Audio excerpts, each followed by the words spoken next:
এদের যে এক দফা দাবি সরকার পতনের, সেই এক দফা দাবিতে এই মুহূর্তে অবসরপ্রাপ্ত যে সেনা কর্মকর্তারা রয়েছেন, সেই সেনা কর্মকর্তারা এই মুহূর্তে ঢাকার মহাখালী রাও ক্লাবের সামনে থেকে কিন্তু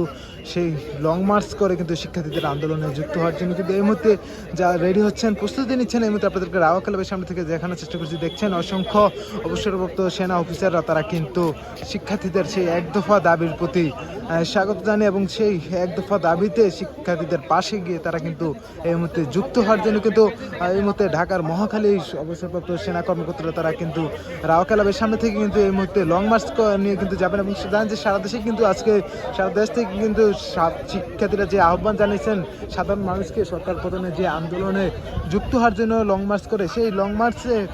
এই মুহূর্তে সেনা অফিসার অবসরপ্রাপ্ত তারাও কিন্তু যুক্ত হওয়ার জন্য কিন্তু এই মুহূর্তে লং মার্চ নিয়ে কিন্তু তারা কিন্তু এই মুহূর্তে ঢাকার শহীদ মিনারের দিকে যাচ্ছে। দর্শক আপনাদেরকে এই মুহূর্তে দেখানোর চেষ্টা করছি, এই মুহূর্তে সেনাবাহিনী কিন্তু বিভিন্ন স্থানে রয়েছে কারফিউ